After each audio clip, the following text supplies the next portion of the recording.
Hello, everyone, and welcome back to the 87th episode of the Morning Chisme podcast. Sister, how you doing? I'm doing good. I am ready to chit chat today. I know, me too.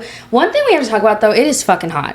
It is so hot. I was just in Tampa for training. I started a new job, and yay. Snaps to you, bitch. And it was hot as fuck over there. And then I landed here, and my goodness, I'm talking about scorching hot outside. Today it's not so humid, but it's definitely hot. I don't feel that way. I feel like it's hot as fuck. That's what I just said. I feel like it's humid as fuck, hot as fuck. I really just don't even know. Yeah. It's too much. It is too much. And it's just the beginning. Yeah, it's literally the end of May, which means we have a significant amount of time left being hot. And every year I'm I'm going to prepare... I'm going to have a portable, a portable handheld fan, and I don't. I need to have one. Yeah. Because it's too much. And now that I have the puppy, I have to, almost want to wake up earlier to walk her because during the day, her and I are tongue out. No, needing literally. Water. It's too much. Literally.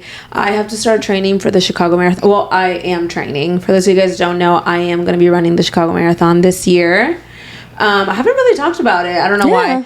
But, I am going to be training in the summer. I mean, I trained in the summer last year for my half marathon, and it's something else. Yeah. It's all I gotta say. So, yeah, I think I'm gonna start waking up early to get it out of the way. Because truly, I can't run at any other time. I went running yesterday around 10-ish. Mm-hmm. Bitch, no.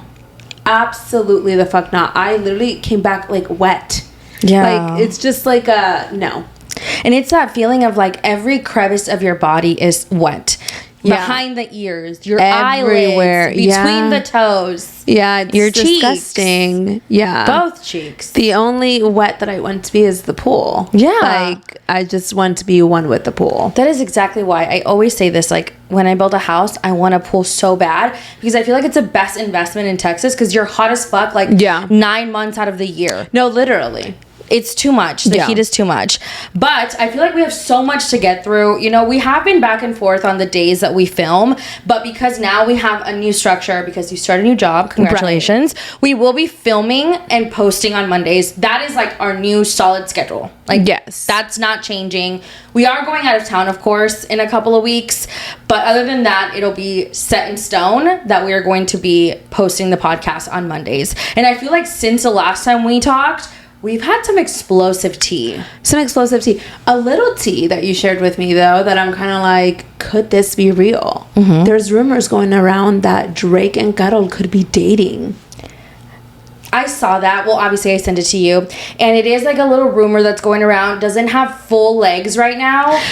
Yeah. But he did mention her in his music. Album. Yeah. And they do like each other's pictures on Instagram. And honestly, if Karol G were to date Drake, I would be judging the fuck out of her. I would be judging too. I don't know how I would feel. I just feel like Drake is so corny. He is. But He's maybe so she corny. wants corny. She says she likes the bad boys. Yeah, there's the only thing bad about Drake is that he's a baddie. No, I feel like he's not a good person either. Well, yeah, but I don't really know the ins and outs of his life. You know what I mean? Yeah, he just gives me he wants to be courted. He wants to be chased. The prize. He's the princess in the relationship. He has a girl that he talks about in his albums. I don't really listen to his music like that. Yeah. I have heard the "and I smack that ass" song on TikTok. I don't know what the fuck you're talking about. What is that? It's apparently there's a song called Cheetah Print. No. It's and I smack that ass. It's all over TikTok because people are how the fuck did he expect us to dance at the... You've never seen this? Mm-mm. I have to show you this after the pod. Yeah, I really hope these rumors don't grow legs. I just hope that it was one of those things you mentioned me in one of your songs, cute. I returned the favor liking a picture. Yeah, and then I'll like it back kind of thing, I could see Drake sliding in those DMs. You could? Yeah. I mean, come on, it's Karol G. Yeah. She's at the peak of her game, sought out as fuck. I'm sure she has like hella celebrities in the DMs. Yeah, a lot of people were saying she was with what's his name, Ryan Castro or something like that. Oh yeah. See, if I was hot as fuck and I was a celebrity and I was like A-list and you get the pick of the crop, I'm sorry, I'd be going for the hottest man alive. Like, you can literally slide into anyone's DMs. For people, the hottest man alive is Drake. Okay, well, I guess. Corniness aside, he's a good-looking dude. However, when he's, like, in his pictures, I'm just like... And the BBL Drizzy just, like, kills me every time. Yeah. Do you really think he had a BBL? I don't know. He just... like, gives BBL energy. He just gives me like he wants to be a Miami baddie so bad. Yeah, I just maybe he's more in tune with his feminine side, which is also fine. Yeah, I just think that he's so corny. Yeah, and I feel like this is wild coming from someone who loved Drake. No, literally, loved same. Drake. Take Care. Yeah, amazing. His earlier music was so iconic and so like such a staple into the music industry that it's so crazy how we are now here, and like he has 3 albums come out at the same time, same day. A lot of people are saying it was his way of getting out of his contract. Yeah. Because he had to do 3 more albums. That was part of his contract. So that's why that's not his best work. They say some people are loving it, some people are not really fans, some people are dragging him, some people are praising him. There's always going to be that in between with everything out there. You know what I mean? Oh my God. Yeah. We're sitting here dragging him, but like, you know, I feel like everybody drags everyone. Yeah. Like we are in the culture of dragging people for everything and anything. No, for real. Like as we're sitting here dragging Drake. Yeah. I mean, it is what it is. You know who came out with a new song though that is fire? Raúl Alejandro and Young Miko. It needed to happen. You know what I mean? Like, it needed to happen. This was long overdue. And it's so good. Young Miko is also, like, heading to, like, towards, like, the peak of her career. I know. I love She's that such for her. a fucking baddie. I fucking love her. I know. It's like, it took people... Obviously, she was already really popular, but it took people seeing the Gap ad or whatever. The people were like, "Oh my God!" Yeah, like she's so that was so crazy. Because whenever we went to see Karol G, like 2 years ago? No, bitch, this was 3 years ago. 3 years ago? Damn, that's crazy. When we went to see Karol G, she opened for Karol, and it was lit. Yeah, it was. It was lit. She's very talented, and her collab with Rao is amazing. I mean, together, it's a really good song. I know. Like, okay. It's giving summer vibes. It's giving summer vibes, which I fucking love. I love when Rao and other artists like collab and their songs end up being like, yeah, this is going to be replayed during the summer. You can tell when a song is going to be a bop immediately, and it's one of those. And I'm here for it because I feel like this summer I want to be like listening to all the pops. Yeah, absolutely. And speaking of bops, Bad Bunny is now back on tour. I know. He took a good little time off, which period. I love that for him. I love that in this tour, he's taking like lengthier like times off. Because can you imagine? Like he's going literally everywhere and anywhere except the United States. And, you know, he said, you know, I need some time in between. Yeah. His last performance was what? A couple days ago? Well, besides that one, it was like, what, Japan in March? Yeah, he took like a month-ish off. Yeah. And now he's back. I feel like he was in Spain a couple days ago. I don't know where he's going to go next. I think he was in Portugal before that. But in a couple weeks, he is going to be in London because we're going to be there. And we're going to be in London, Which is crazy that it's just a couple of weeks away that we're in London. I know. It's the middle of June. No. It's the end of May. Middle of June when we go. That's crazy. I know. It's crazy. Europe summer. And, you know, that leads to more birthdays and more time passing. And I just, like, don't want to get older. Bitch, I already had a birthday pass. I didn't even feel like my birthday, really. Because I was out of town for work. Do you feel 35? No, I just don't even know what that's supposed to feel like. You look good, though. Yeah, I mean, I would hope so. Yeah, but there's some 35s out there that are, like, not good, you know? And there's some 35s are rough. Yeah, and I will say, for a 35-year-old, you really do have a young face. Like, period. It was the Botox from Holly a couple months ago. You had a young face before that. Like, if I didn't know you like that, not even to gas you, because, like, I'm not trying to, I'd be, like, 27, you know? Okay, period. Like, not 21 or anything, but, like, 27. 21's a stretch. 21's, like, I know. calm the fuck down. I know. I do be wise. You what? I am wise. So I'm, like, too wise for 21. Okay, next. Mistakes were made in the 20s. Oh, my God, they were. I am halfway to 40. Oh, my God. No, you're not. You're halfway to 70. Okay, in my 30s, I'm at the halfway point in my 30s to 40. Yeah. But I feel like, honestly, 20s were great. Loved my 20s. But I was so broke. Okay? Yeah. 30s are more slow paced. I'm not trying to get fucked up all the time. But it is. But I do be having money. I have a couple dollars extra. Yeah. 20s was like ramen and like dreams. Ramen and some dreams. And also like Pinnacle. And like Four Locos. Ew. And like party buses. And like sweat. Like, yeah. It was so sweaty back then. And our business attire. Oh my God. And my peplum? Yeah. Girl, I had a peplum from Charlotte Russe and a dream. Literally, my outfits were like a pencil skirt, tiny. Okay, even if it was long, cut that hoe. Okay, not even like fold it. Just let it be. If it's fucked up, it's fucked up. Peplum, the chunkiest necklace on earth. Curly hair, side part, makeup caked on. Okay, and a piece of gum. Yeah. And then I would always go, before I went out, I would go to Sonic. I would order buffalo wings.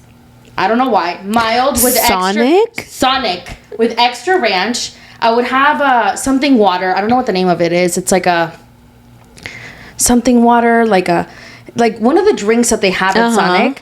And then I would have a French fry and tater tots. And then I would go out. I would get lit as fuck and come home. Dang, that's crazy. And then I would come home, sober up, drive to the gas station next to my apartment and get a chopped salad for some reason. And then I would eat that and then I'd be fine. That's crazy. And that salad like saved my life every time. And it was like salad. Like, why am I eating salad at 3 a.m.? Yeah, that's crazy. Which is rare for me back in the day. Because like a green did not see me. That's crazy. Yeah.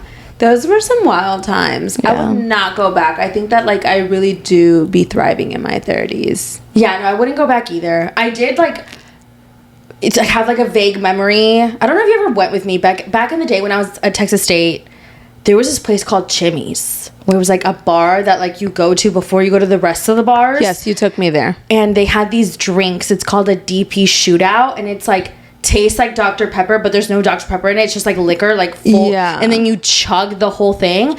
And I got heartburn thinking about it the other day. I was like, ew. Why did I do that? Like, why was I doing this? We made a lot of bad decisions. Like, I remember I used to like drink to black out, which is like not a good thing. Like, things got dark. Literally. The lights turned off. Yeah.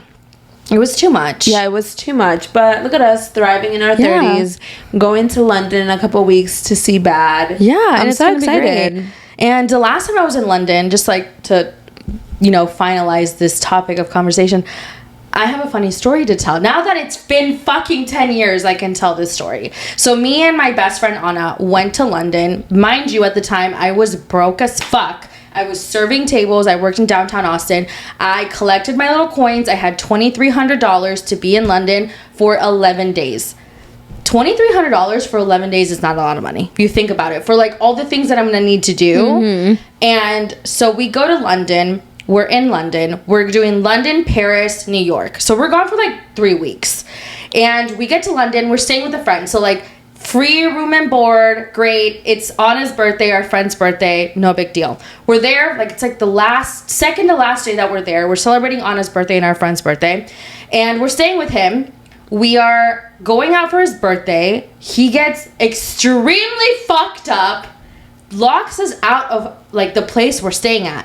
So me and Anna are wandering the streets with like 10% on our phones, trying to figure out what the fuck to do. I don't know why it didn't cross our minds to go to a hotel. I think we were so broke at the time that like a hotel was like breaking the bank, you know? So we get on one of those like red buses, right? Yeah. And we're like crying I think we call you. I'm pretty sure we call you. We call you. We call Gloria. We're like, fuck. Like, what do we do? And the guy's driving us around. Like, what are we gonna do? Mm-hmm. And so eventually, I'm like, you know what? Dropped us off. Let's just go get a hotel room. Like, we have nothing. Like, we literally have our phones. Like a tiny person. That's it. And so we go to the hotel. We get a room. It was like $200, and I'm like, oh my god, $200 is so much money. Like, we're fucked.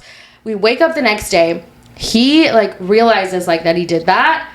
And me and Anna, like, we're still drunk, I think, that we didn't realize that the hotel was, like, for another day. So we check out. We're thinking we have to leave at 11. So we check out of the hotel. We go back to his place. We grab our shit. We leave. It didn't clock to us that we could have gone back to the same hotel. So we get another hotel. And we're in the room crying for, like, 6 hours trying to figure out if we want to come home, go to Paris, go to New York. We're like, we don't want to do Paris, this. Right? We did go to Paris, yeah. I didn't love Paris. I know that people were like, oh my god, Paris. But like, I didn't love Paris. I heard it smells like ass. That's what a lot of people say. It does smell like ass. And honestly, I think at the time I was like so close to running out of money that it didn't feel fun. Oh, I've been saving because you're going to London and Dublin with us, and then I stay for like an extra week. Yeah. So I'm going to London, Dublin, Lisbon, and then we're gonna go to the south of Italy. We're still trying to decide where. Oh my god, I'm so jealous. You should come. You should stay. I feel like a week is enough for me. Oh, okay. I also don't love super long vacations. Like, I'm a fan of like coming home. I'm definitely going to be exhausted, but I'm like, okay, if I'm gonna be out there, let me just fucking be out there. Yeah. No, for sure. I totally get it. Yeah. But yeah, that was my story, and now I can go back and I'm like actually have money. Like, yeah. It really is like crazy how back then I'd be like broke and traveling. Like, one wrong move and it was over for me. Yeah. You know? And I literally came back with $37. 37. That was it. Like, no savings, nothing. $37. I had like, I think 14 shifts at work lined up when I got back because I'd been gone for so long. Yeah. And I had like 7 days to make rent. And I somehow did it. I worked like 14 days in a row. That's crazy. You know, that server life really gets you. Because, like, back then I was like, fuck it. Like, I can make $300 tonight. Yeah. But anyways, you guys, it was a time. We're going to go to London. This time around, I feel like I could splurge on a drink. We'll definitely vlog it and maybe, like, put it on the pod. Oh, my God, yes. We're going to be gone for a little bit. Yes, and I got the new iPhone. And on the new iPhone, you can do, like, record me and record the other side. I need the new iPhone. How much was it? Was it really expensive? It was like $1,200. Okay, to be quite honest, the only reason I bought a new phone was because my phone is so slow because I have so much content. And it being my full-time job, like, I can't be doing that. Yeah. Like, if there's breaking news, I gotta break the news. Yeah, that's true. It can't be 5 minutes later. Yeah. You know what I mean? But I think it's like a nice phone. I wonder if I have an upgrade. What phone do you have? The 16. You probably do have an upgrade. And if you don't have an upgrade, someone has an upgrade, and then you can use theirs. I know, but like, I don't want to do that to the person who has the upgrade in the group. Who in the group is going to be upset? Please. Mom. No, she's not. Because Mom already has the 17. Yeah, so she's fine. What do you have? What's the new one? I have the 16. What's the other one? The 18 is coming out in September. So I should wait. Yeah, it's so crazy. They come out with a new phone every year. I know. Like, fucking slow down. Like, it just annoys me because it's like, it's so wasteful. No, literally. And like, AT&T doesn't sell old phones. Like, it doesn't sell the old version. Like, I went and I was like, can I get a 15? Like, I just needed an extra phone with extra space. Yeah. And the last one I had before this was like the 12. You have to go to the Apple store. Yeah, and he was like, we don't carry the 15 or the 16. I'm like, damn, it just came out. Literally, like, what do y'all do? I just feel like Apple be doing too much. Like, one day I'm gonna make the switch to like the other phones, and I'm gonna feel like, damn, I should have done this sooner. I feel like I'm going to. What do you mean, Samsung? Like an Android? No. Like one day, not like today. Probably or like tomorrow. When you're like 70. Yeah, like in a while.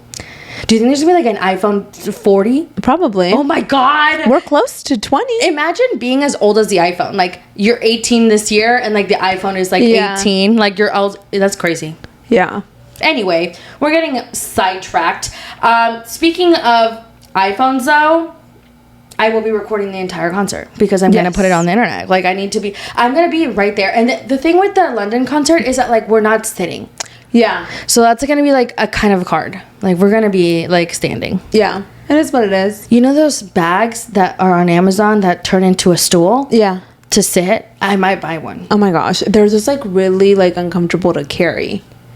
No, it's like this big. Oh. It like turns. It's like a whole thing. Oh wow. I saw it on TikTok. I don't know if it was fake or AI, but I'm gonna hopefully. Oh my god, AI's been getting me. AI gets me every time. Well, okay, so we're gonna talk about Euphoria next, right? Euphoria. We're one episode left. When I first saw the news of what happened in this past episode, I thought it was AI.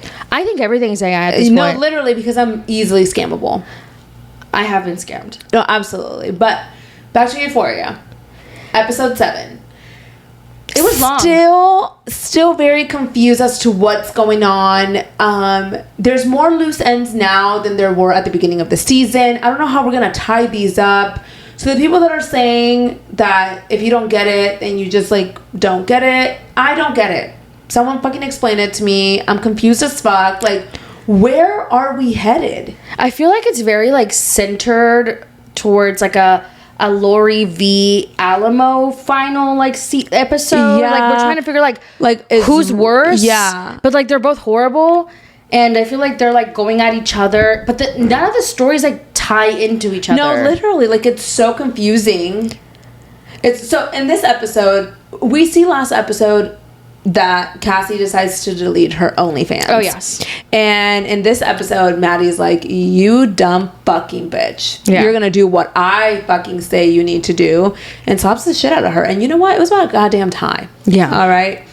Then the Armenian people that, you know, Nate owes money to call Cassie, and they're like, "Hey, we need some money," or, you know, he's a goner, and she's not sending any money. Yeah. And Nate is there tied up at the office. They're like fucking thinking about what size coffin to get him and all this shit. And the guy that works with the Armenian guy that Nate owes money to goes to Cassie's apartment. Yeah. He picks her up by the fucking throat, throws her on her glass table, and then they have a conversation with her, and they're like, Where's the cash? "Where is the cash?" I bet she regretted deleting her OnlyFans then. Fuck yeah. So then she calls Maddie. Yeah. Maddie is, you know, in this like weird little friendship with Alamo. Yeah, their friendship is so off-putting. It's so off-putting. I love seeing like the after where Alexa Demi does talk about how she loved working with the actor that plays Alamo. She felt very comfortable around him, which made me really happy because within the show, I'm a little uncomfortable. You get what I'm saying? Like, Alamo's line of work obviously would make you a little bit of uncomfortable. And so she like gets in the jacuzzi with him, and she like tells him like, "Hey, you know, my friend's in trouble. Is there anything you can do to help me?" Do you think they fucked? That's been like a big topic. I think they fucked. I feel like yes, but I don't think they would show it. So like no, absolutely. Obviously they didn't, like, because everybody's like, she's in his like trophy wall at one point, right? And they think that that's like a. I also think that Alamo doesn't work for free. Exactly. So I wouldn't be surprised. So then Alamo kills the guys. Yes. That were, you know, taunting Nate. But they get Nate out of the box that he is under, that he is in under some fucking dirt, and he is dead because a rattlesnake got him. That was wild. That was wild. Yeah. And I felt like Maddie's reaction was kind of wild too. Yeah, she was like, and then at that point Alamo was like, "Do you think just because I have a soft spot for you, like, I'm gonna do shit for you for free? Like, you gotta wise up." Like, yeah. And honestly, the worst thing Maddie did was bring Cassie back into her life. Cassie just, this is too much. It was like a domino effect of bringing Cassie back, getting involved with Alamo because she saw the money through Cassie's phase. Yeah. Then like the money from Alamo, now she's gonna never be able to get out. And Alamo makes people disappear. Yeah. And you know, we also at the beginning of this episode see Rue's sponsor Ali. And you know, I'm like, okay, if they're showing him, that means he's going to be probably like a big part of the finale. But like, why are we adding more people? You know what I mean? Like, there's just like, I mean, he's been on the show. Yeah, he has. No. Like, why are we adding more like loose ends? Like, or is this going to be a big part? Oh no, love the actor. I love the character that, you know, Ali plays in the show as Rue's sponsor. We kind of see a little bit more of his background in this little moment, but it just makes me wonder how that is going to tie in, where I feel like the show already has so many loose ends, and I'm like, how are we gonna, you know, I think he's brought in up because Rue's gonna die. I think so too. And it's going to be one of those things where, you know, he has lost a lot, you know, that they were saying at the beginning of the show. And I think that Rue is going to be one of them. And also would like to say that Faye is a fake ass fucking bitch. Indeed. Fake ass bitch. She told Rue the money was there. Yeah. And then she's like, where's the money, Rue? Bitch, you tell me. You tell me. And then she's like, when? Yeah. And then the show ends, and I'm like, great. Now I'm just as confused as I was at the beginning. At least we got some sort of ending with Nate. Yeah. You know, which I'm sure Jacob Elordi is ecstatic to no longer be working for Sam Levinson. Yeah. It also makes you question, like, did you guys all film these scenes separately? Because I feel like the cast of Euphoria, like, has not all been in the same place at one time. You have to remember that I believe during this time that Jacob Elordi was filming Euphoria, he was also filming Wuthering Heights and Frankenstein. Oh, yeah. So he probably had, like, just like a, you know...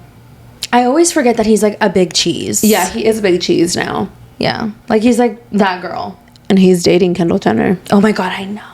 Kendall's roster's impeccable. Okay? Literally, her and Lori Harvey. Literally. It's lit.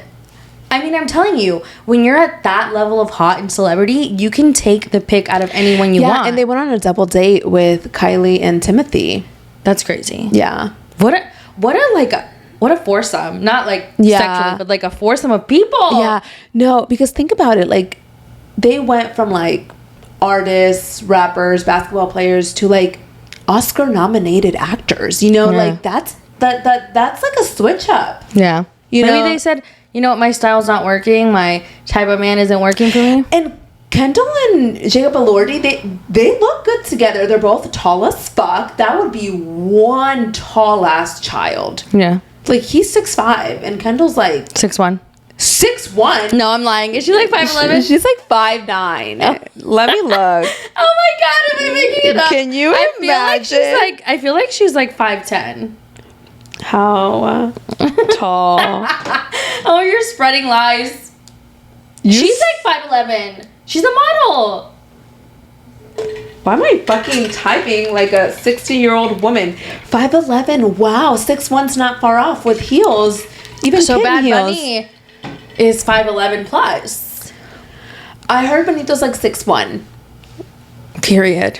You know, for a Latino man, that's really great. Yeah, because that is very rare. Yeah, that is very rare for us. We're on the shorter side. Like, unless Puerto Ricans, are they tall? Anyways, let's go on to one last episode of Euphoria. It's gonna be happening tomorrow, actually. So we're gonna have to talk about it next week. Next week is filled with stuff. Oh my God. Don't know where we're going, but I guess we'll have to see. It's like we're driving into the abyss. And okay, like, that's, like, there's nothing we can do now, right? I feel like Zendaya's waiting to just rid her hands off this shit. Yeah, for sure. And I will say that the artist that was supposed to be on the season, Labyrinth, you can tell that the music has, like, his music just did something to me. It's giving too Western. Like, every time we walk into somewhere, I'm like, I hear it's so annoying. Who's gonna pull out the guns and just like I have such a hard time watching the show because of that vibe, and also because they're always eating something disgusting. Like, I have to put myself. Faye disgusts me, and like, not as a person, but like as her character. Like, put pants on, like, and she's always fucking her man, and they're always like, oh my God, the guy that told Rue, you're walking like your booty stink. Like, it's just like the show gives like really unhygienic. Literally, the fact that they put that line on the show, you're walking like your booty stank, is quite literally insane. Yeah. But she was walking like her booty stink. But like, Rue, you know, like, I know she fucking apesta. Like, you can tell. Like, You know, the only one here that doesn't look like they smell is like Lexi Yeah. and Maddie. Yeah. Even Cassie looks cochina as fuck. I'm Yeah. like, the whole sex scene with her, I was like, Yeah. I'm not a big fan of like the show's like sex appeal because it's like degrading almost. Like it's nasty. just more like, yeah, like when Faye and her man were fucking on the couch in like the basement in that one scene. I'm like, I know that it's just really smelly down there. Yeah. Like, you know, and I'm not even talking about like her cooch. I'm talking about the it's like atmosphere. the ambiance is just like not good ambiance. You know, like I feel like the non-smelliest place would be Jules' apartment, but where the fuck is Jules? Yeah. You know, Jules really said, I want no part of this. She really just came back and said, I'm collecting the check, saying my 3 lines. The coin and bye. Goodbye. Because, like, what was even the point? No, literally. I guess, like, we'll have to see in the last episode. If not, she's just, like, a goner. She slapped Rue. I guess that was... Yeah, into her painting. Yeah. My question is it true? Like, I really would love to know, like, do these people all have beef with each other? Because that's, like, the... I heard... from a source. No, I'm just kidding. I heard that originally Jacob Elordi was supposed to have a storyline with Hunter Schafer. Mm-hmm. They got into some beef. So that's why the Cassie storyline came in. That's what I heard. I'm not sure. Also, apparently Jacob Elordi and Zendaya dated. Mm-hmm. So then they decided to no longer do any scenes together. I don't know. And that's why you don't date your co-stars. Yeah. Like, I always think, like, when I think about people filming a show, I'm like, are you guys friends? Yeah. Because, like, when you go to work, like, sometimes you become friends. Yeah. And it's like, why wouldn't you want to become friends with people we are with, like, every day in, like, an intimate setting? And I think that, like, especially being actors and actresses, you become very intimate where it's like, we need to have some sort of vibe, because if not, like, I'm over here making out with you and then like we're not even coolsies. Like, do we talk about it after? Yeah. Like, that was kind of cool. Like, things. Yeah. Like, that was nice. Go left next time. Or like, hey, your breath stinks. That would be crazy. Yeah. Wow. I never thought about like all those things, but like that would be in my mind. And then everybody's like staring at you. Yeah.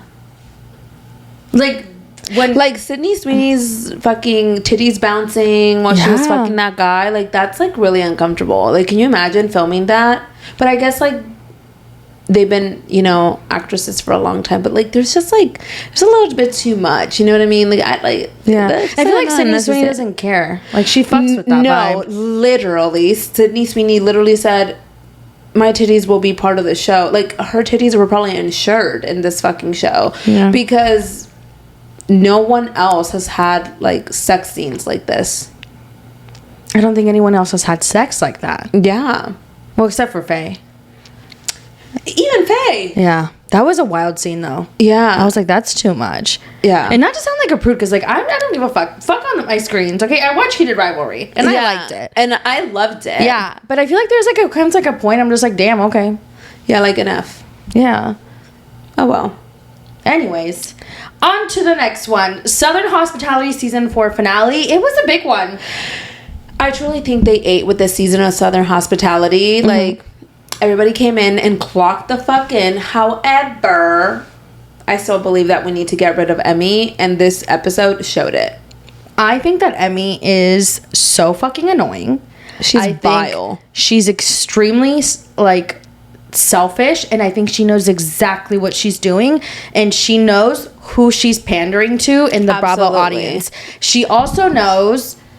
She's not dumb enough to not know how the Southern Charm, Southern Hospitality fans are, because a lot of the fans on both of those shows tend to be, like, older white women, and they're going to victimize the fuck out of her. So she's fully aware what she's doing. Absolutely. And she stirred the pot. So in last episode, we left off with Emmy having a conversation with Molly and telling her, actually, Michaels was fully aware that you were going to get fired, and he took place in it. So in this episode, we're kind of like hearing Molly's side of things. We're, you know, seeing the cast kind of turn on Michaels. The turning on Michaels was actually crazy. Crazy. So they turn on Michaels. He gets demoted. Yes. Demoted. I don't... the reason why I don't think that he actually got demoted, I think that Leva is like literally looking out for him, was because she said it. He's one of the best assistant general managers that we've had. Yeah. I don't think, unless she said something different at the reunion, I don't think that she actually demoted him. I think that she wanted him to venture out with new opportunities because he was getting those, and he couldn't do that as an assistant general manager. I think it also has to do with the fact that he's filming for the show. I think she's also probably like, okay, like I need to put somebody in the position that he's in that's actually not filming. Yeah. You know what I mean? Yeah. Just because that part cannot be said on the show. Yeah. But like, let's be real, you know? So I do think that when they were like having those conversations and Molly was talking to everybody before like the last party, this was just like when they were hanging out. I don't know. I feel like TJ chiming in. TJ always pisses me off. He never fails to piss me off by the end of the season. Yeah, because like you were just sucking face with Michaels not that long ago. You were super close to Michaels, so I'm really confused as to why the full 180. It's weird. It's weird. Weren't you just eating his ass? Didn't he just eat his ass? Yeah. I don't understand. Like, I feel like it's like a big like that's change. Yeah, that's a huge change. Like, you can't go from having your fucking tongue in there to like talking shit about him. Like, at least like show some respect. Literally. Like, damn. I know. And I feel like Molly, I can't read her either. She annoys me too. You know, she annoys me. Lake annoys me. We saw Lake's painting party. Yeah, I'm just like annoyed with everyone. Yeah. And then we see a conversation. Oh my God. So then Joe decides to take his thoughts and concepts of a plan to go talk to Leva about wanting a music/wedding/venue. Brings in no market research, no prices. He just brings in an idea to pitch to her. And she's sitting there like, okay, so where are the numbers? Leva literally looks at him like, you're a dumbass. It's giving Tom Schwartz and Tom Sandoval going to Lisa and being like, where do you need us? Yeah, like, except Lisa fell for it and Leva said absolutely the fuck not. Yeah. I mean, what the fuck did Joe think Leva was going to do? No, literally. Like, he didn't bring anything. Literally is my favorite word this entire episode. It's okay. But, like, what did he think she was going to say? Yes, Joe, absolutely. When he was talking, me and Chris were watching the episode, and we were like, but where's the plan part? Yeah, it was just like thoughts. Yeah, put on paper. Not even. He didn't even have thoughts on paper. He had like a screen with like screenshots. Like, please. I think that Joe is just older, and he realized that he had been at Republic for all of these years, and he wants something more, but he doesn't want to work for it. Yeah. You know, he went around the country following Maddie, her pursuing her dream, but you can't pursue your dream while she's pursuing hers. Like, you can't follow her around. You have to make sacrifices. Yeah. And Leva was right. Like, what the fuck are you even talking about? Like, and I like that she, like, told him what's up. Like, you haven't been here. Like, you were salary and working 3 days a week, and then you disappear, don't communicate. Like, why would we give you something? Yeah. And I think a lot of the time, like, it is very much like mirroring the vibe of like Lisa Vanderpump and like Vanderpump Rules. Like, that's literally what they created with Southern Hospitality. But like, Leva's not gonna just hand it to them, right? And I mean, it was just like kind of embarrassing for him. No, it was really embarrassing for him. And then at the last party, like the last party was supposed to be like a Mardi Gras themed party. You know, Molly confronts Michaels, and Michaels is like not having it. He's like, I don't want an audience, I just want the people that were involved. So then he's like, he calls Emmy, and of course Emmy backtracks on what the fuck she said to Molly, which was annoying. Like, that part I'm like with Molly on this. Like, Molly knew that she was gonna backtrack. And the thing is, like, you guys can be friends, but like at the end of the day, he was assistant general manager, and like, if he had to say so, if he knew before, and Leva said that he did know before. Yeah. No, not that he didn't know before, that he knew that she was going to get fired. Yeah, but, like, it's also a hard position to be put in, because if you suck at your job, that's kind of on you. Like, like, what am I supposed to do? Like, I can't save you. He literally said, if it was up to me, you wouldn't have even worked here. Damn, she sucked that bad, huh? Apparently. Well, you know, Michaels takes off. Lake runs after him, Joe runs after him. They kind of like make amends, and then the last final scene is Joe pissed at the fact that they're opening up a new concept in Charleston on air, and it's a rooftop, and he's just like, wait, these were my ideas. And I'm just like, please. I was like, Joe, these thoughts you had are like a very common thing. Right. Like, Leva and her husband own like 5 different venues, restaurants, clubs on King Street. Like, it's not that hard or far-fetched for her to do that. Yeah. Like, come on now. Yeah. And so they went to talk in this little room. Leva goes into the little room, and, you know, I don't know what they're doing with Leva in there. Like, they're literally just, like, crying about it. And while they're in there, TJ tells his date, like, hey, Maddie actually told Molly that she doesn't see a future with Joe Bradley. Which, do I think Molly is lying? I don't know. I feel like this cast really exaggerates things that are communicated to them. However, I felt like that the entire time Maddie and Joe have been together. I don't feel like Joe and Maddie are actually going to be endgame, because I do believe, and I also believe that for Maddie's like mental health and for her own like sobriety journey and stuff like that, ending up with someone like Joe is just like not it, in my opinion. You know what I mean? It's not even like Maddie just like doesn't like Joe because like that's not the man for her, because like he sucks. It's like you guys just live completely different lifestyles. Like, right. And the thing is, like, she can be a DJ, be sober, and like do the things, but like he loves to get fucked up and lie about it. Yeah. And like the lying part is probably what's like frustrating for her, because she's probably gone through her own journey of lying to herself about being drunk and drinking and all this shit. I don't think that Joe Bradley is Maddie's man. No, I don't think so either, but they're together in present day, so I guess. Yeah, they're together in present day, which means that they've been together for like 3 years now. I just feel like Maddie's gonna wake up one of these days and then she's like, gonna be like, what the fuck did I do?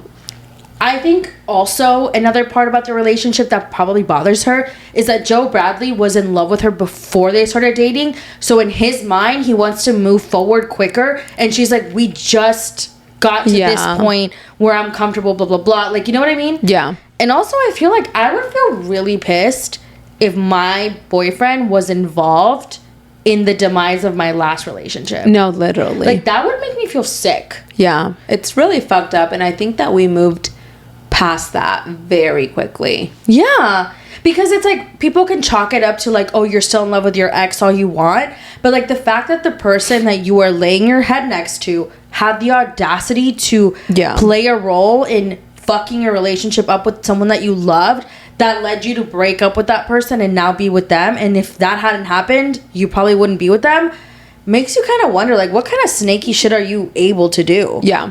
It doesn't mean that she's in love with Trevor, which I do deep down think like she's still in love with Trevor. But those are just my thoughts. We'll have to see how the reunion goes, and it is going to be a 2-part reunion this time around. I know, they're doing a like full reunion. It's not like Clubhouse. I love that. I know, thank God. This season deserved it. Oh my God, in the reunion trailer, we see Mia getting called out by Michaels saying, didn't you tell Sally Carson to fuck Wes Wilson because the dick was so good? And Mia's like, no, I didn't. And Leva says, I was there. I know. I was gagged. Because we knew that Mia had gone on a date with West. But I thought that she had fucked West. I always believed that she had fucked West. I also did too. Did she deny it? I mean, I guess. I don't remember her denying it. I think she did deny it. She did deny it. I'm going to stand 10 toes behind Mia every single time. I really don't care. I love my girl Mia. And she posted on her story. She was like, you guys, I didn't know he was a horrible person, divas. Like, I mean, okay, like, who cares? At the time, I guess no one really knew that Wes was horrible. No one really knew. So let the girl live. Yeah. And I mean, Sally Carson did fuck him, so she did take him up on the referral. Oh my God, wow. Is there like a referral fee? I don't know. There should be. I know. And the fact that these beautiful ass women are fucking Wes Wilson, like, we need some jail time. Ooh, we will get into that later, but next up we have The Valley. I just let the season end. Why is it that Jesse is the man that I hate the least this episode? Jason with his knee. I can't. No, literally, like, I was like, wow, like, this was, like, a really big moment for Jason. Why? Because he just, like, made it a really big moment, you know? Oh, my God, yeah, when he was, like, crying to Janet, and he was like, I'm just gonna miss... And Janet even looked at him like, we need to relax. Like... Yeah, because he was like, I'm gonna miss, like, all this time with my son, and, like, bonding with my son. And I was like, Jason, you'll be fine in a couple weeks. Yeah. But I also, like, thought that was, like, kind of sweet. Like, you know what I mean? Because it is, like, the very young years of your child's life. Also, like, why is, like, Janet low-key, like... Why am I understanding Janet? Why am I understanding Janet? I know. The Nia and Danny thing of it all truly has me to a point where Nia babies Danny, and the way that she talks to him, like, okay, this past, so they had the whole fucking, the pageant looking shit, right? He was just so annoying, and I was like team Lala on that. And then he was like, I can't believe you would talk to me like that, whatever. And then he's like, you still got your mic on? She's like, yeah, honey, I still have my mic on. Just trying to be all like sweet talking. He's like, well, take it off. And like they're like walking away. Twat. Danny Bucco is such a fucking little bitch. He irritates my fucking soul. He's angry because he's short. Your wife is doing the most for you, and you can't even appreciate her. Yeah. And the fact that he talks about her and to her like that on camera, like, I don't even want to know what you guys are doing behind closed doors. Oh, absolutely. And the fact, Kristen pissed me the fuck off during the after show, saying that, like, oh, the people that are judging a relationship just don't know what a healthy relationship looks like. If you think that Danny and Nia are a healthy relationship, you are on fucking another planet. Yeah. Like, I think that Kristen is very loyal to her friends, but she needs to take a look at what is actually happening and realize that this is not a healthy relationship. Quite frankly, it's the complete opposite. And I think that they're both at fault there. I think that Danny's at fault, but I also think that Nia babies Danny so much and doesn't say anything to him, so that when other people are around them and realize that, like, hey, he's talking to her like that, like, she doesn't, I don't know why she keeps acting this way. Like, I have to side with Lala on this. Yeah. And quite frankly, now I see why Janet said what she said about Danny, because if this is the way that he was acting around Jasmine and Melissa, it's fucking weird. And it's gonna get worse. It's gonna get worse this season? Yeah. Have you seen the mid-season trailer? No. Oh, I don't even know. I didn't even know we were, like, not even mid-season, because it just fucking takes so much out of my soul to watch this fucking show. Like, between Luke and Danny's taking the cake. He's taking, you know, the fucking winner of this fucking pageant. Like, he is the worst guy of the group. And I mean, never would I give him his flowers. Never would I recognize that he's correct. But I will say, a broken clock does strike twice, right? Does strike right twice. Jax Taylor saying that Nia and Danny are completely different people off camera and that they're showing a fake relationship to the world is so fucking true. And I never thought I would agree with him. No, absolutely. You can definitely see it this season. And it's like Danny forgets that he's mic'd up, but Nia doesn't forget. And she kind of tries to, like, make him have his shit together. And it's like, it's still all happening on camera. And producers said we're putting it out there. Yeah. And I mean, he's getting his ass dragged all over the internet. I mean, he DM'd me whenever he was upset that I said something that he didn't like. Okay, well, that sounds like a personal problem. We're literally watching you do this shit. Which I find hilarious. He sent me a DM literally at the beginning of the season. I was like episode 2 and I was like, I'm just like not really loving the way that Danny's talking to Nia. We are episode 9, okay? This is like a couple bunches weeks later.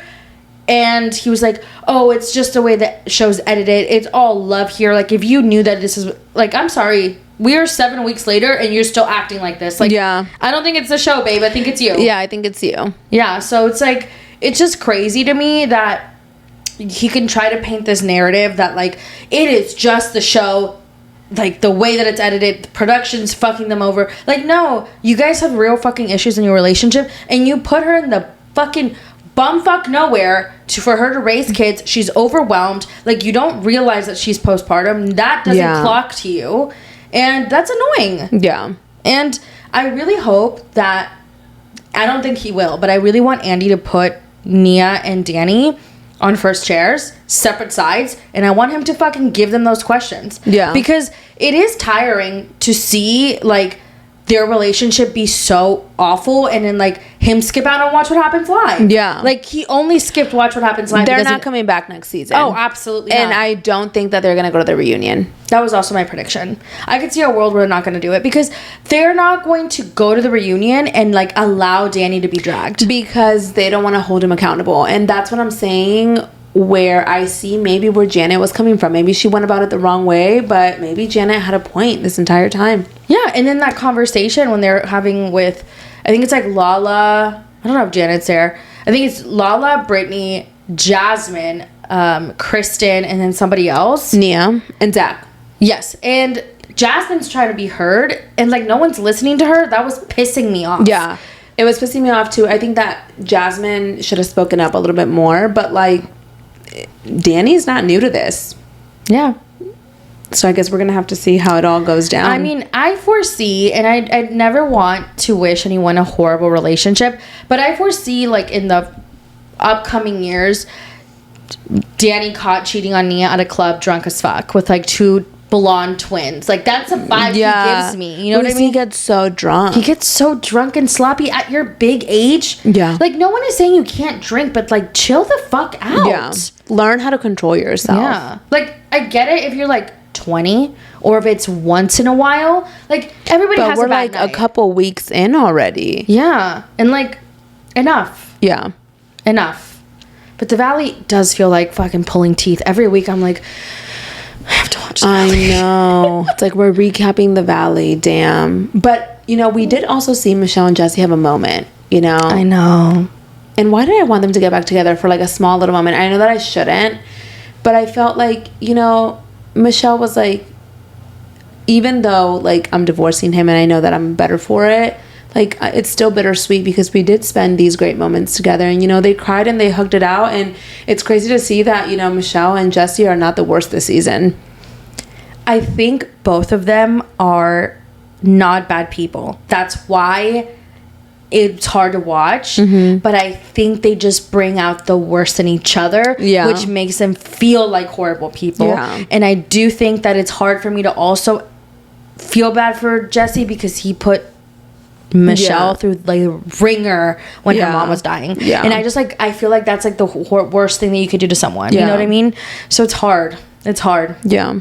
But like I said, The Valley season 3, it's like pulling teeth. Every single week I sit down and I'm like cringing at my screen. I'm like stressed. I'm like, what else is like, it's truly like a documentary of why women should not have kids and like marry horrible people. Like that's literally what it is. No, literally. Like you're literally seeing women in their 30s putting up with partners that they shouldn't be put up with. Like Jax Taylor, horrible fucking husband. That probably bled into him being a bad dad. Then you have Jessie Lally, who made Michelle's life a living hell when her mom was dying. Then you have fucking Danny, who sucks. And then you have Luke, who can't keep it together and wants sex out of his postpartum like fiance. And the only guy that really just like has it together is, well, Tom Schwartz is like the divorced guy who's dating a younger woman. It would have to be Jason. It is Jason. Jason, out of all the husbands, is a good husband. He's just married to Janet. And I feel like Janet you know what? is... I don't know. I think Janet's growing on me. I can't believe I'm saying this. I think that I'm starting... Maybe not growing on me, but I'm starting to see maybe things that she saw that we as audience didn't see, that now we're seeing this season, where I'm like, maybe Janet went about it the wrong way, but I do see her point. I think that Janet just has an ability about her to make her really unlikable, but she's not wrong. Yeah. And I think now that that veil has been pulled off, it's really easy to see like how she was right, but like in a weird way. Yeah. You know? But let's move on. The Valley will be there next week for us to discuss even more. But we do have probably like the biggest topic of the week, the Summer House Season 10 Reunion Part 1. And wow, what a beginning.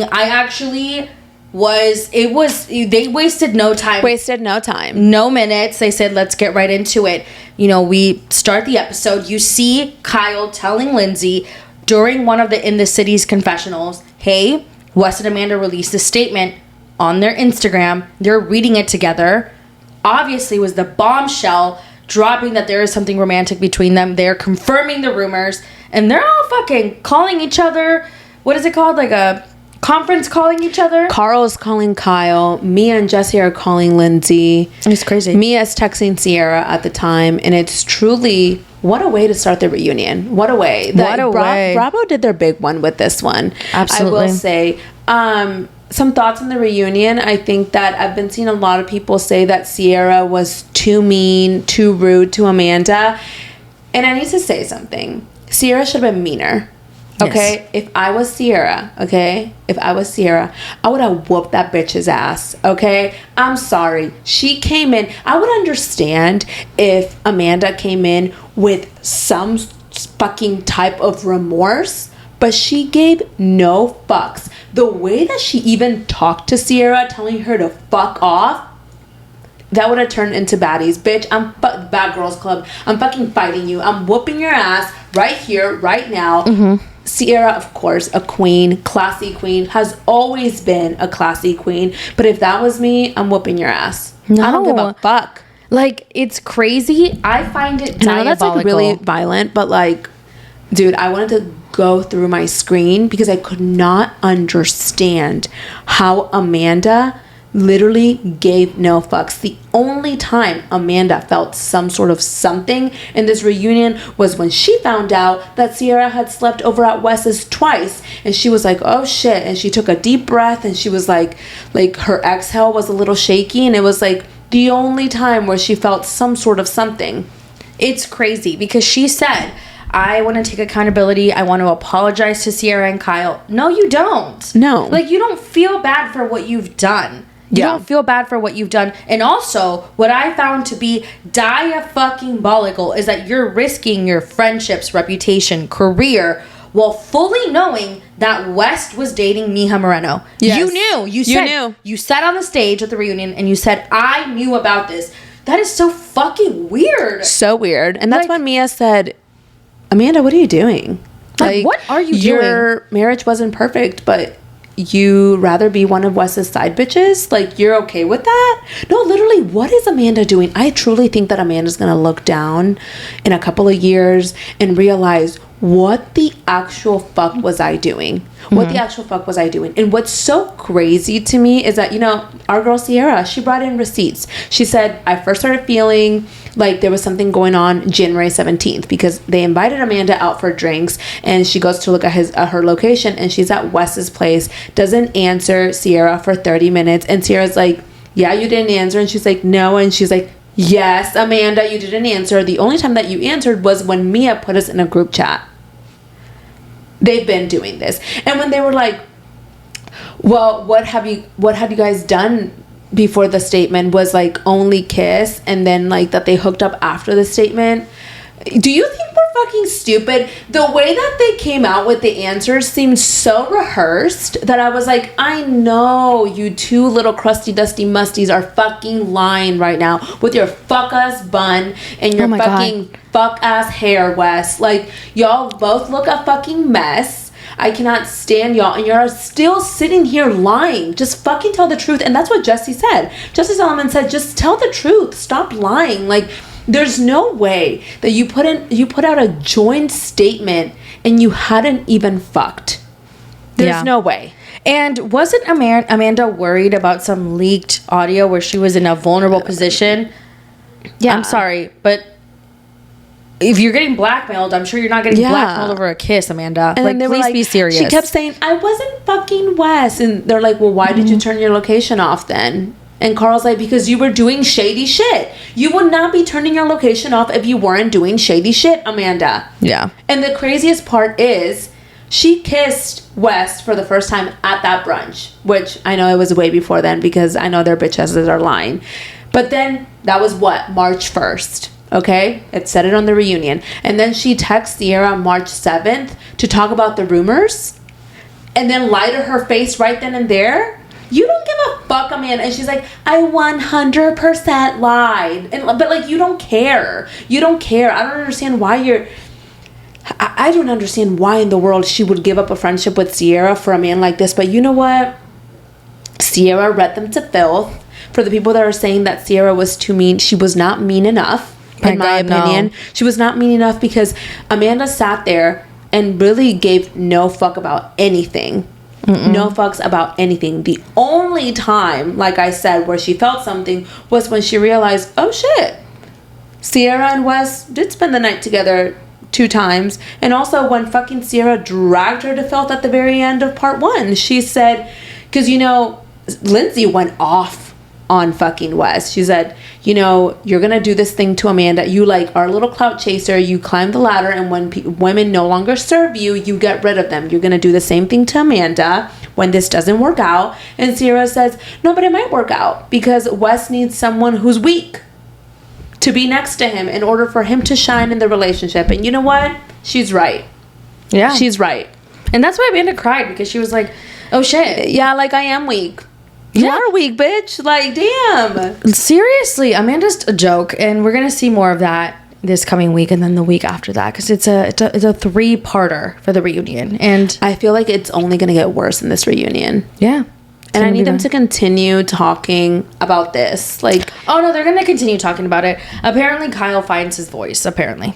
I hope so, because like Kyle's standing there and like, and I understand that like you love this woman at one point, you probably still love her, but to tell Sierra like that was a bit harsh, who the fuck cares? Like, a lot of people are not seeing the bigger picture here. Okay, the bigger picture is, yes, that Amanda went for someone that Sierra had very strong feelings for, that Sierra talked to Amanda a lot about this person, cried to him, vented about him, right? But it's also the fact that Amanda lied to Sierra. Constantly lied to Sierra. And she admits it. She lied to Sierra. If my best friend, who I had told all these things about my ex, was lying to me about why she was hanging out with my ex, about what they were doing together, fuck yeah, I would be just as fucking pissed and just as fucking harsh. And I don't give a fuck. Yeah. Like, you lied to me. Yeah, I think also the reason that Kyle's upset is because it also shines a light on his behavior. And I think he was hurt by that. You know what I mean? Because it's the reason that Amanda is being told that by Sierra is because of the way she acted with Kyle. Yeah. You know what I mean? Yeah. So it's like almost in a way kind of shitting on him. Yeah. But I mean, that's what you get. Yeah, and a lot of this reunion, this part 1 of the Summer House season 10 reunion was about West and Amanda, but we also see our girl Bailey go off on Ben. Yeah. What did you think about that? I'm in the latter half of like people who actually don't know how to feel about it. I know that everyone's like hyping Bailey up, and don't get me wrong, do I think that Ben comes off a little strong when it comes to women? Yes. I just didn't know the depth of the argument, because we probably didn't see all of it. Yeah, you know absolutely. What I mean. I 1000% agree with Bailey. I think that Ben does come off very strong with women, and we saw little pieces here and there. Imagine how they live it, right? And then with Kyle, it was almost like you were gonna make out. And she said, he was like, Sabrina doesn't have a problem with you, and she says, I don't have a problem with Sabrina. Sabrina's exquisite. I think she deserves better than you. You know what? Period. And he's like, well, you were saying you wanted to make out with Carl whenever he got aggressive. He's like, because he got aggressive with Kyle, I was trying to defend a woman. Like, you are getting defensive and aggressive with women. So, and also whenever they said, I think that Ben has been dating Sabrina, that's why he got so mad about the Amanda comment. I second that. I think that Sabrina and Ben have been dating. I agree. Oh, yeah. Yeah, because he was like, and what about it? So I feel like he kind of confirmed it. Yeah. But I feel like the second part is going to be the most intense. Like, usually, like, the third part is, like, winding closing down statements. Yeah. But the second part, I feel like it's going to be, like... No, I'm really excited. I think that it's really hard to watch, but I was almost ready for it because of the leaked audios. Which, you know what? God. Thankfully, I'm thankful for the leaked audios, because I would have punched my fucking laptop. Yeah. Watching the lack of remorse was intense. Like, how do you not care at all? But I feel like Amanda is like in a haze almost, and like a trance. Like, I feel like she's gonna wake up in a couple weeks and be like, fuck, I ruined my life. Well, she's in Italy right now with West and a fuck ass bun. With the bun needs to go. People are like, well, a couple of months ago, you guys would have loved the bun. No, I wouldn't have loved the bun. Is a fuck-ass bun in a fuck-ass location. Let go of the bun. Do a curl. Do you not know how to curl your hair? Curl something. Like, it's like the most like disgusting hairdo that she does. Like, you have money. Go to the salon. Get a blowout. I am so annoyed with that hairdo. Like, enough. It's like Wes probably told her he liked it one time, and that's why she's kept it up this entire time. Dude, it looks like she's about to go into a boxing match every time. Not even. Even people that box have better hairdos. Yeah, true. God. Terrible. Anyways, let's move into In the City. In the City is like kind of like, it's a vibe. I'm liking it. Kenny needs to go. Oh yeah, Kenny's annoying. God, I cannot stand Kenny. I'm sorry. He's trying to come for my girl Lindsay to stay relevant, to stay on the show. Yeah. You need beef with Lindsay in order to be relevant for the show. I feel like you need beef with someone or to be likable, and he doesn't have that second factor. Yeah. I, for a moment, I thought that Kenny and Gavin were not best friends. I thought that they were a couple. Like, I genuinely... I've heard that too. Not even, like, when they introduced them together, for some reason I thought they came in together. They're best friends. Yes. So then, but I was like, oh, they're a couple. Like, they're such a cute couple. Like, I thought that they were a cute couple. And then he's, like, with Whitney or whatever. And then I'm like, okay, like, I'm a dumb bitch for assuming that they both are in a couple. But yeah, Kenny needs to go. Like, he's just like, I don't know. And then Danielle too. Like, if Lindsay doesn't want to talk to you, like, stop being such like so sensitive about it. Like, you gave no fucks when you were talking shit about her in the fucking confessionals. So she also went around her engagement party and talked shit about her. Like, that would be, I don't care. Yeah. If it didn't work out. That would be the last time you speak to me. Yeah. How the fuck are you going around my engagement party? Yeah. Talking shit about me? No, she is... Danielle is something else. Her and her boyfriend, which I'm like... She's like talking to him about like wanting to get pregnant and all these things, but was like judging Lindsay. I just like... Or like Kenny too is like, oh, she got pregnant after 2 months. Like, Kenny, okay? Like, what Lindsay said was nothing against like... your girlfriend moving in with you. More of like, wow, like some women wouldn't move across the country for a man that hadn't proposed. That was it. And that is like a very true statement. Yeah, like if one more person comes for Lindsay, I'm going to be pissed. Lindsay is my girl. I love Lindsay Down. Also love Georgina. Oh my god, she's funny. And Eloise. Very cute. So cute. Eloise and Gemma. Gemma's a star. Gemma is a star. I'm actually surprised that the baby daddy let her be on the show. Yeah. Because I didn't think he would. But that's part of Lindsay's life. Yeah, but I mean, I do get it. Like, I don't know if I would want kids to be on my... But they don't show a lot of Gemma. They don't. I just think it's more of a, like, a... people, like... Lindsay has, like, a very strong fan base, so, like, it's just, like, keeping her safety. Yeah. But I do get it. But I think that In the City is moving in the right direction to not be so much about Amanda and Kyle, even though we do see a scene between them where she's moving out. Production did their big one, showing how messy Amanda is. They're like, okay, let's give Kyle a crumb for you guys to realize how she lives. And that way we realize what Kyle was trying to say at the time. Yeah, because Amanda is messy. Yeah. And she was like, I want to move where this and this. And it's like, girl, move all your mess. Yeah. Like, there was like a bunch of shit in the shower. Yeah. In the shower. Very interesting. I feel like that, like, isn't there like moisture in the shower? Yeah. Isn't that a thing? Yeah. In the next episode, we're going to get Sierra and West, which is fucking crazy, dude. That's kind of also heartbreaking. Like, you're going to, obviously, like, they're going to have to show they filmed this a bunch of time ago, but like, to know that there was a point where you cared about someone so much that you filmed with them on their show that you're not on. Yeah. With the guy that's now fucking her that you were once dating. Like, it's fucking crazy. Weird. It's sick. Like, it's weird. Like Sierra said, like, you were willing to do something that disturbed the entire equilibrium of this house. Deal with it now. Yeah. Stand on it. Also, Sierra's vocabulary is fucking amazing. Like, she speaks with big words, and I feel like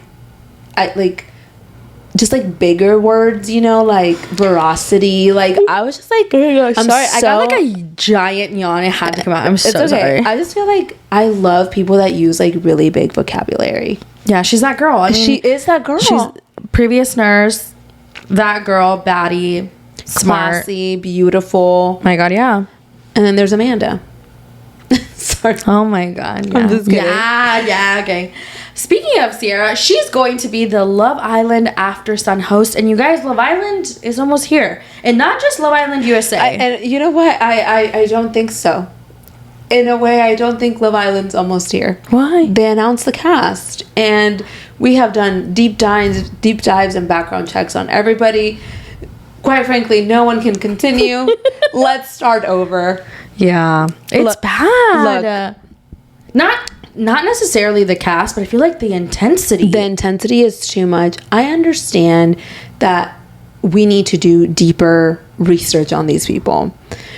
But can we, like, sometimes I feel like there's a lot of mistakes that people have made in their past, right? Mm-hmm. In their past. If it's been like 10 years, whatever. Also, Trump supporters, right? As two women who are not Trump supporters, who hate Trump, if you guys know, if you have heard our pod, you know that. Mm-hmm. I, quite frankly, don't think that it can just be like a liberal cast. Yeah. Unfortunately, I just don't think that a network is simply going to just do that. Yeah. And so, yeah, we may not like the Trump supporters and may want to vote them out, but like, can we give this a chance to start? We haven't even started. Yeah. When does it start? On Tuesday. Next Tuesday? Yeah, this Tuesday. Oh, wow. That's insane. Where have you fucking been? Bitch, I don't know. Because at this point, I don't think we're going to start. I would actually not be surprised if Love Island scraps everything. And honestly, I think we should. I think that... What do I condone someone saying the N-word? Absolutely not. But you should have done a deeper dive ahead of time. Because if people can find this, then you should have been able to find this. You didn't. And I just think that, like, the fan bases of some people already are quite literally atrocious. Like, I think this is going to be a lot worse than Love Island USA season 7, and I'm actually scared for all of these people. Even though they turned all of their like Instagrams off or whatever, like they're not gonna be having, what's it called? Like, every Islander is not gonna have their friends, family running their accounts and like posting on their behalf, like vote for blah blah blah, or like giving like updates. I do think it's still going to be really intense. It hasn't even started and it's already intense. Yeah. They made AI pictures of Kenzie in braids. Someone switched her handle to two girls who are MAGA. Her brother had to come out and say that she's not MAGA. Then people were saying that Sean, the cop, is MAGA. So his sister said that he's not a Trump supporter. Then you have people calling out Vasana. Sorry, I don't know how to pronounce her name. Vasana, because of like AI generated her into being an IDF soldier. It's just like, what the fuck are we doing? And like you said, we're not condoning that she's saying the N-word. And I do think that Love Island set a standard for themselves last year. They cut Jalissa and they cut Sierra out. I do foresee them cutting her out as well. But, like, we have to chill out. Like, chill out. The fact that Love Island had to put a notice the day before announcing the cast, or a couple hours before announcing the cast, because people have the gall to just ruin these people's lives immediately is crazy. I think that the generation that's watching Love Island is a newer generation to reality TV, and they don't know how reality TV works. And they have made it way too intense and something that it does not need to be. And I think these kind of fandoms are scary. No, it is. I think stanship in just a general... There's like, stanship and the show hasn't even started. Literally. Like, people are already creating fan pages for, like, Trinity and Melanie and blah, blah, blah. And I'm like... We don't even know these people. Yeah. And I'm not saying you can't like them. No, but like, let's let the show start. Like, a little bit. And I do think, I would assume that just from my understanding, the Love Islanders are going to go in with the mindset of like, if I make one wrong move, it's over for me. Yeah. And not over for me on the show, but over for me in life. Because people are going to come for me. People are going to destroy me. I would never, after last season of Love Island, go on Love Island. Never. Yeah. You have to really have intensely like thick skin. Yeah. And I feel just really bad for the like, especially the guys are getting the brunt of it, but it's always the women. It's always the women. Yeah, of course. The comments that I have seen about Anaya and the comments I've seen about Beatrice is like getting fucking destroyed, and I'm like, damn, like, you guys like don't give a fuck. This is a 24-year-old woman. She's an Olympian, mind you. Yeah, she's put a little respect on her fucking name. Yeah, and she's out here doing something really great. People feel represented, and you're destroying her. Destroying her for no fucking reason. For no reason. Why? Just because she doesn't look like you and I? And it's the wildest part is like, do you guys think that people with disabilities don't find love? Like, yeah. Are we really that dumb? No, it's so fucking atrocious. That's what the fuck it is. I'm honestly like so tired of it already. If we weren't recapping Love Island, I would say I don't even want to watch it, because I cannot stand the way that these fans are popping off, the way that they're doing things already, the way they're dragging people. Like, the show hasn't even started. We haven't even gotten a chance to see how these people are on TV, their personalities, who they like, who they don't like. Like, none of that has been fucking done yet. Can we chill out? Yeah. And I mean, I don't know if you're going to, but I'm going to be watching Love Island UK. It starts on Monday, and I saw their cast, and it's the same vibe. It's the same energy towards them, and it's so intense.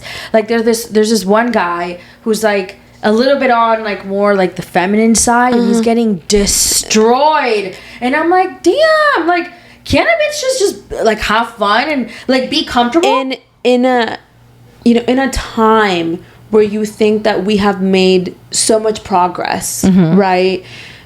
Being like more inclusive, and like where inclusivity is such a big factor, we're not there yet. We pretend to fucking be there, but we're not. Because the minute someone that is a little bit different comes on our fucking TV, we don't know how to fucking act. And we destroy these people for no fucking reason. Yeah. Let's respect them. Like, what the fuck? Yeah, and it's also hard because like I knew this season was going to be intense. Like, I was well aware. Yeah. When I was recapping Beyond the Villa and I was sharing like my takes of the situation, like, I think this person might have like been wrong in this scenario.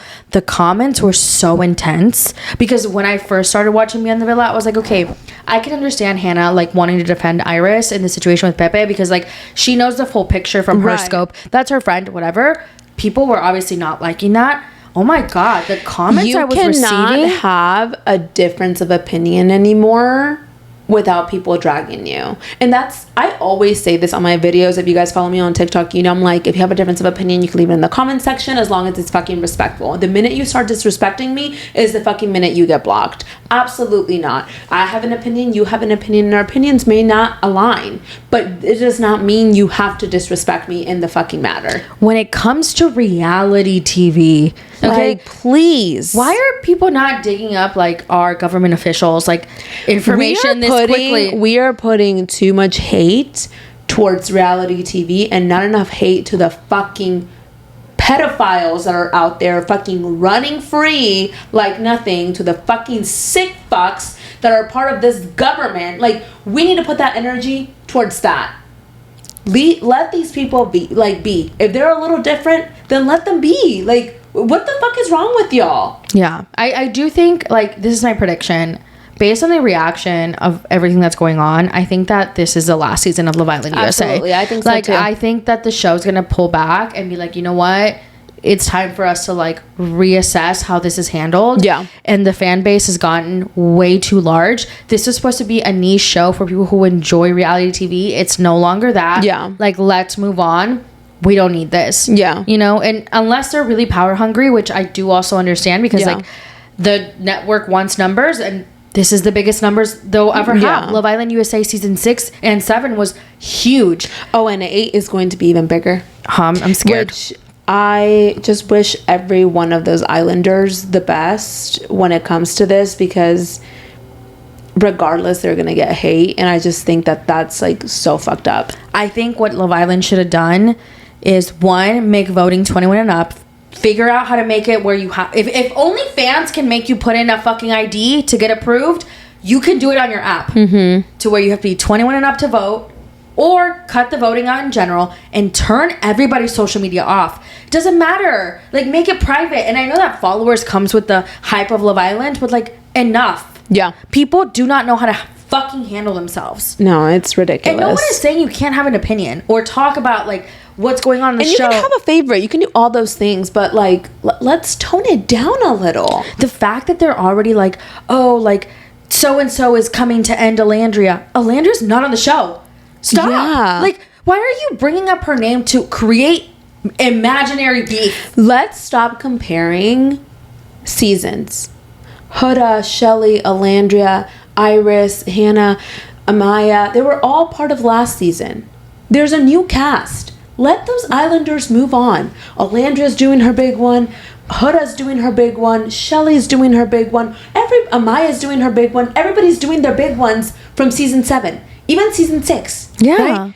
Let's focus on season 8 and let's not compare. No, we don't need to compare. They're different people. I'm sure they want to chill. move on too. Yes. Like, Alandra's focusing on her birthday, her career. Huda just put out music. Shelly is focusing on her career. You know, Iris is in a relationship with TJ. Amaya is working on music as well. Like, let's let people move on with their lives. Okay? God. Like, the fact that we're still talking about season 6, like, people are still talking about season 6, like, please, I promise you, season 6 also wants it to be done. Everyone wants to move on. I promise you, these people would like to move on. Yes. Enough. And that's how we're ending the pod today. Yes. Season 8 of Love Island USA starts on Tuesday. We will be recapping if it happens, y'all. Yeah. But I do think that we're going to hear Vasana has left the villa I as think soon so as the too. show starts, because I don't see a world where Love Island is like, you know what, we're keeping her, because they set that standard last year. If I was Jalissa and the show continued with Vasana, I'd be fucking pissed. You know what I mean? And I'm not saying that either of the things that they did is right. It's not. But like, you cannot keep one and, you know what I mean? Absolutely. Remove another, which I do think that every year it's going to end up happening, because like, this information is going to either get leaked, get found. Yeah. And also, like, do your better research. Yeah. But I will say, this is the last thing I want to say. I do think that a part of that might not be necessarily true, because the video that got released about Vasana was released when the cast got announced. So maybe production didn't know about it. Oh, wow. Which also makes you wonder, like, what is there out there that they don't know about? Someone said that her friend leaked it. That would be crazy to hold on to a video for like 7 years and be like, I'm going to leak this at your most peak moment in life is crazy. Like, it's crazy for her to have said that, but like, it's also crazy for someone to like hate you that much. Yeah. Wild. But okay, guys, we love y'all. We'll be back next week. And like always, Morning Chisme podcast on all socials. See you guys next time. Bye.